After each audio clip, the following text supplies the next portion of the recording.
Halo sahabat Trimaya, selamat siang. Assalamualaikum warahmatullahi wabarakatuh. Kita kembali lagi di Trimaya Talk. Hari ini bersama saya Dr. Cindy Amalia. Nah, siang hari ini masih bulan puasa nih, harusnya masih semangat ya. Semoga puasanya lancar, ibadahnya lancar, bisa berkumpul sama keluarga nanti di hari raya Idul Fitri. Amin. Nah, hari ini Trimaya Talk kedatangan tamu narasumber yang istimewa nih, yang spesial, karena kebetulan juga Trimaya Hospital Bekasi Barat baru aja membuka atau grand openingnya nih laboratorium patologi anatomi. Jadi kita mengundang narasumber yang sangat spesial nih. Selamat siang dokter. Siang Dokter Cindy. Ya, beliau adalah Dr. Widawati Nurdin, spesialis patologi anatomi.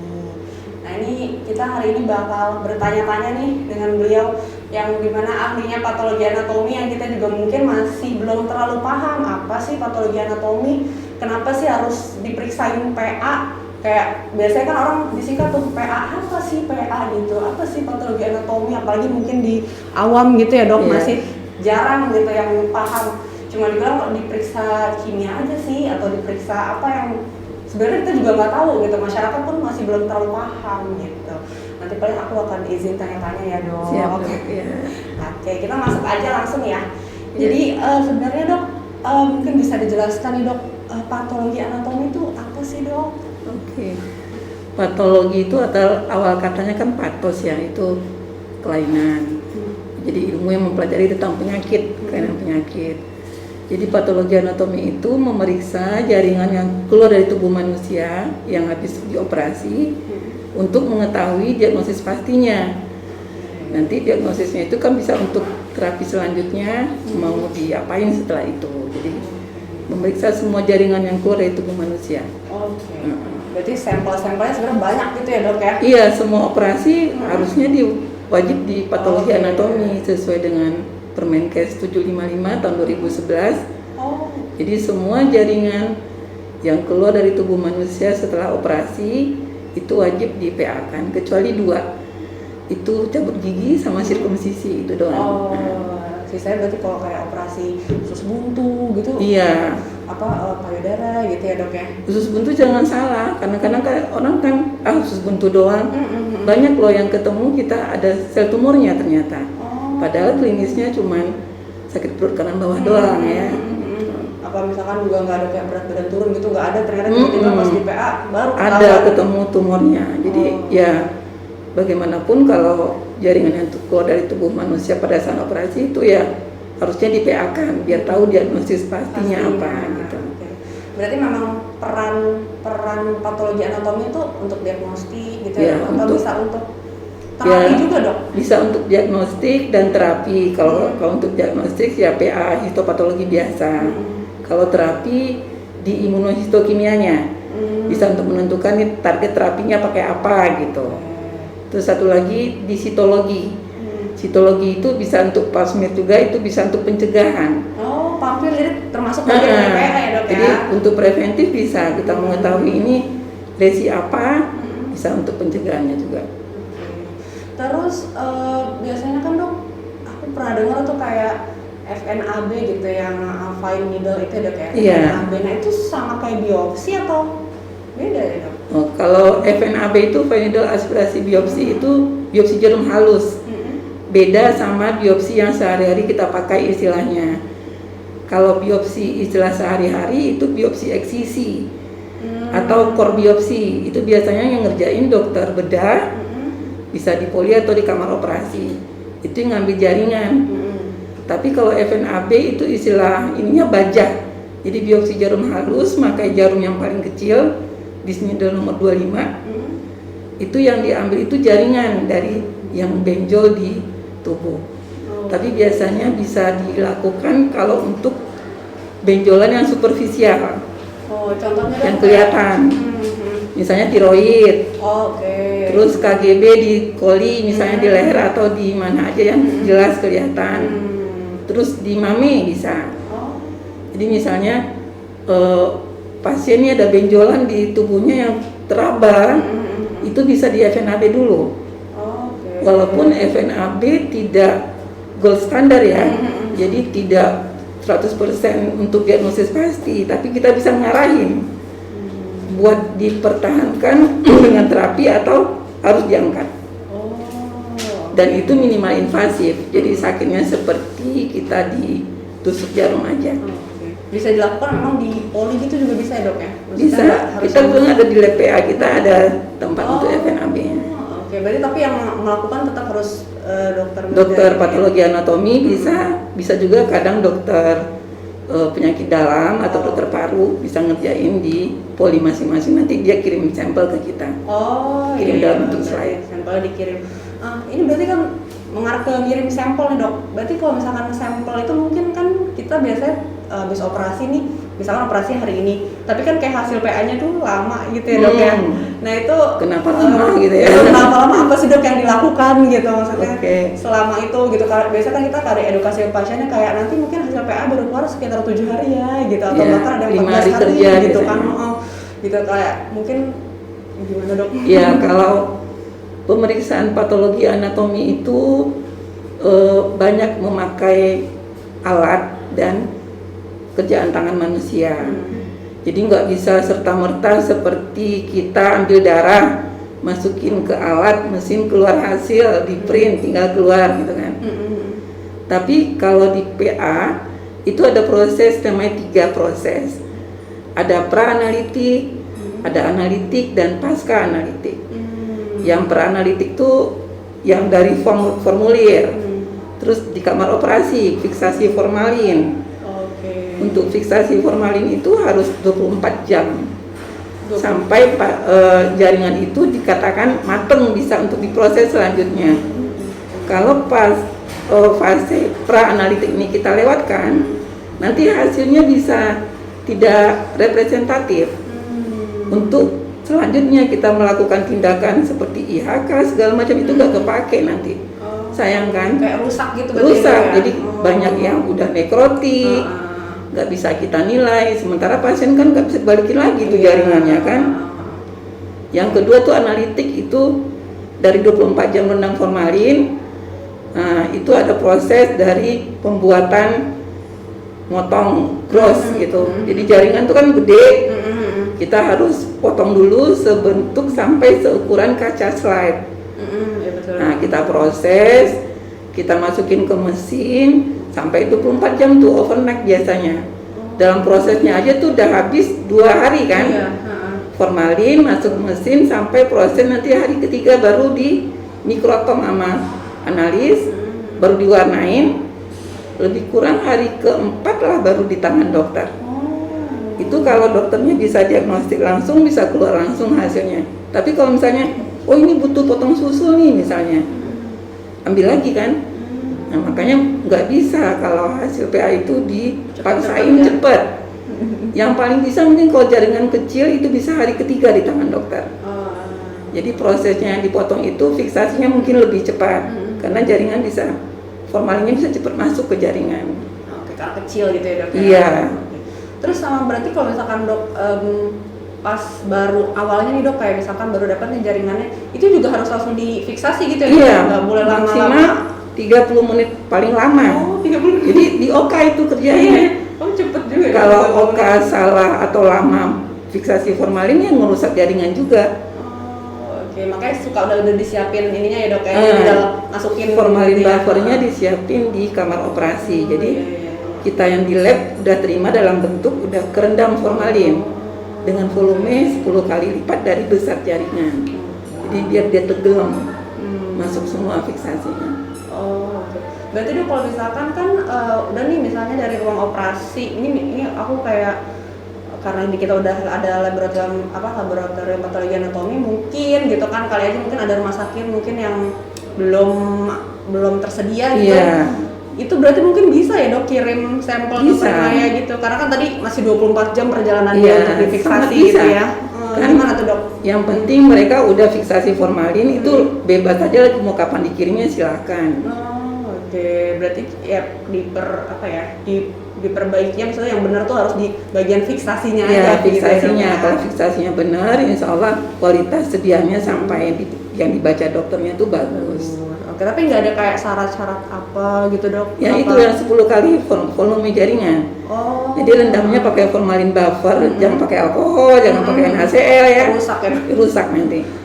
Pakai formalin buffer dengan volume 10 kali dari besar jaringan. Oke, berarti kalau misalkan banyak yang mungkin ada yang membutuhkan gitu ya di Primaya Hospital Bekasi Dok. Ya, kita dengan terbuka menerimanya. Soalnya udah ada juga nih dokter kan udah sering kesini jadi dok ya. Iya. Nah tadi katanya mau ada ini dok potong beku. Oh iya, nanti kebetulan ada potong beku tuh frozen section ya. Jadi itu metode pemeriksaan patologi anatomi dengan cara cepat. Tapi kita cuma mendiagnostik doang ini jinak atau ganas. Itu dikerjakannya di kamar operasi. Jadi dalam kondisi pasien masih terbius, dioperasi misalnya nih, contohnya ada tumor ovarium. Dokter obgynnya menanyakan ini jinak apa ganas. Jadi kan diambil tuh ovariumnya, kita periksa sebentar dengan metode potong beku. Jadi tidak melewati fiksasi formalin, jadi langsung jaringan segar diproses. Dokter PA-nya menegakkan diagnosis dalam keadaan pasiennya masih di meja operasi, masih kebuka itu, masih terbius. Caranya? Ada alat khususnya. Nanti kita tegakkan diagnosisnya dalam 30 menit paling lama. Kalau kita bilang ganas, operasi lanjut. Lanjut radikal. Biasanya kalau ovarium ganas kita bilang nanti langsung histerektomi, langsung radikal ambil KGP, para iliaka, para aorta dan segala macamnya. Tapi kalau kita bilang jinak, udah tutup. Kan udah diangkat yang tumornya. Oh, jadi ini baru kelihatan banget nih dok perannya. Jadi di situ ini ya dok sangat sangat berperan gitu ya. Jadi untuk menentukan jalannya operasi gitu kan ya dok. Soalnya kita ditungguin pasien masih terbius, masih lapangan operasi masih kebuka, nungguin diagnosis kita apa. Itu membuat pasien tidak 2 kali dioperasinya. Betul. Kalau tidak ada potong beku, kita operasi dulu nih, angkat tumornya, terus tutup, tunggu hasil dulu, hasil PA. Setelah itu operasi lagi kalau ketahuan ganas. Sama hanya kayak tumor payudara. Misalnya nih ada benjolan di payudara, diangkat. Kalau tidak ada VC, nunggu hasil PA dulu kan. Iya, betul. Ketahuan ganas baru mastek, baru angkat payudara. Tapi dengan adanya VC, kita bisa memangkas operasi yang 2 kali cukup sekali saja. Dan kalau ketahuan ganas ya udah langsung mastektomi, gitu, langsung angkat payudara. Ini bisa di semuanya dok, maksudnya kayak kan tadi kan dokter contohinnya ovarium, obgyn gitu, bagian obgyn yang lain. Biasanya sih bisa semuanya, bisa tiroid, bisa ya dok. Dari mame, dari ovarium. Yang membutuhkan diagnosis cepat untuk tindakan selanjutnya yang berbeda. Kan kalau misalnya mame ketahuan ganas kan mastektomi, diangkat payudaranya. Tapi kalau kita jadi cuma jinak, ya udah tumornya doang diangkat. Udah selesai operasinya tutup. Gitu. Oke, siap. Itu tadi baru sih dok, aku aja baru tahu dok. Kalau ada pemeriksaan kayak gitu maksudnya yang kan kita ya gitu, yang sejauh ini sebelum ada buka laboratorium anatomi kan kayak menunggu hasil PA gitu aja dok, selesai operasi menunggu hasil PA. Nanti dibaca lagi pas lagi kontrol gitu, lumayan lama. Kalau ini kan bisa langsung jadinya bisa gitu langsung untuk jinak dan ganas doang ya, tapi tidak untuk menentukan tipe. Kalau untuk tipe tetap menunggu hasil patologi anatomi yang histopatologi. Terus kalau yang ini dok, yang imunohistokimia tuh dok, biasanya kan sering banget tuh dok dilakukan gitu. Mungkin bisa dijelaskan lebih detail dok, imunohistokimia itu apa sih? Imunohistokimia disingkat IHK ya bahasa sehari-hari. Itu pemeriksaan untuk lanjutan dari diagnostik. Misalnya udah ketahui nih, misalnya tumor payudara, diketahui ganas, invasif breast cancer. Terus kita untuk mengetahui ini cocoknya di terapinya pakai apa, modalitasnya apa, itu perlu pemeriksaan IR, PR, HER2 sama Ki67. Itu pemeriksaan imunohistokimia namanya, pakai antigen antibody. Ini lama juga dok prosesnya dok? Ya itu biasanya sih 10 harian ya. Oh, Karena iya. kita memakai beberapa antibodi yang cara kerjanya juga khusus gitu loh. Oke, iya. Nanti mengetahui gimana nih cocoknya sama apa. Jadi pasien untuk terapi selanjutnya jelas. Oke. Berarti Jadi kita juga bisa bentukan imunohistokimia. terapi itu ya dok ya? Iya. Jadi sebenarnya, tapi kan memang ya kayak waktu kayak aku belajar gitu dok, PA ini memang gold standar gitu ya dok ya, pemeriksaan yang dihasilkan tuh memang udah pasti ya adanya itu di dalam jaringan gitu kan ya dok ya? Nggak bisa dipungkiri lagi, Oh, nggak bisa gitu ya. ditipu lagi karena itu Betul. kan yang kita lihat sel ya. Oke. Makanya pekerjaan patologi anatomi nggak bisa diwakilkan dengan mesin. Jadi kenapa lama? Karena semuanya banyak manual. Oke. Kalau menegakkan diagnosis ya dokter patolognya yang melihat. Kadang satu pasien itu ya bisa berapa slide kita lihat sampai 20 bisa. Satu pasien bisa ngabisin waktu 3 sampai 4 jam untuk melihat semua sediaannya. Jadi emang sampai sekarang PA masih merupakan baku emas untuk menegakkan diagnostik gitu. Iya, biasanya kayak gitu sih sahabat Trimaya. Jadi kalau misalkan kita di rumah sakit sudah dilakukan tindakan gitu ya, sudah dilakukan operasi, cuman memang tetap harus menunggu hasil patologi anatominya gitu kan ya dok. Biasanya tadi untuk bisa menentukan diagnosis atau terapi selanjutnya gitu. Karena kalau kayak nggak dilakukan PA takutnya salah gitu ya dok. Karena kalau kita klinisi gitu kan dok, kadang nggak sesuai klinis gitu ya dok ya. Kadang hasil PA-nya berbeda dengan klinis dan radiologik yang sebelumnya. Betul, iya betul dok. Makanya harus di-PA-kan semua biar diagnosisnya lebih pasti. Oke. Mungkin ada lagi dok yang kayak kita sebaiknya tahu gitu, maksudnya PA tuh ada di mana sih selain yang tadi tuh dok, kayak contoh-contoh tadi tuh dok yang kayak ternyata bisa loh dilakukan langsung potong buku untuk ngetahuin jinak atau ganas gitu. Ada lagi nggak dok kira-kira yang mungkin dari PA nih apa ya? Ya kalau di highlight gitu. Jadi PA itu ada pemeriksaan sitologi. Sitologi itu bisa dari cairan pleura, dari asites, dari urin. FNAB termasuk sitologi. Pap smear juga sitologi. Nah, kalau untuk misalnya nih di rumah sakit yang dokter parunya mengirim cairan pleura, itu kan untuk mengetahui ini ada sel ganas nggak, ada meta nggak, itu bisa dari cairan. Jadi cairannya kita proses, bikin slide, baru dilihat sel-selnya di bawah mikroskop. Itu yang pertama sitologi ya. Yang kedua histopatologi. Histopatologi itu seperti biasa jaringannya habis operasi, diproses yang sampai 3 hari itu. Nah itu untuk penegakan diagnosisnya. Yang bisa untuk lanjut IHK adalah yang histopatologi. Jadi kalau dari cara histologi nggak bisa. Mungkin bisa kalau ada metode sel blok namanya. Jadi selnya kita bikin dalam bentuk blok, nanti kita bisa bikin potong kayak histopatologi biasa. Yang ketiga baru imunohistokimia, baru yang freskop tadi yang potong beku.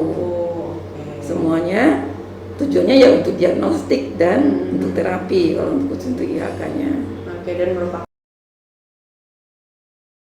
standar untuk penegakan diagnosis. Betul, untuk penegakan diagnosis dan tata laksana. Jadi memang sangat berperan nih, makanya kenapa di Primaya sekarang udah mulai ada gitu ya, karena sangat berperan dan berpengaruh. Dan salah satu udah kemajuan pesat gitu ya dok, ada laboratorium patologi anatomi. Iya betul. Jadi lagi jadi apa ya, lagi jadi bintang banget nih sekarang.